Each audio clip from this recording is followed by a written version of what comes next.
நான் சுமப்பதினால் இதயமும் கருவறைதான் மனதால் நானும் அன்னையே மறவேன் என்றும் உன்னையே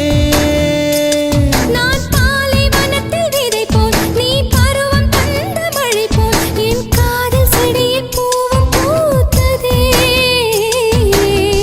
உன் விழி திறந்திருந்தால் விடியலை தேவையில்லை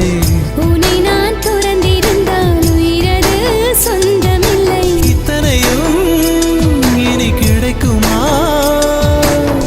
கிடைக்கும் கிடைக்கும் நான் கூட சொல்கிறேன் அழகே பிரம்மனிடம் மனு கொடுக்க போயிருந்தேன்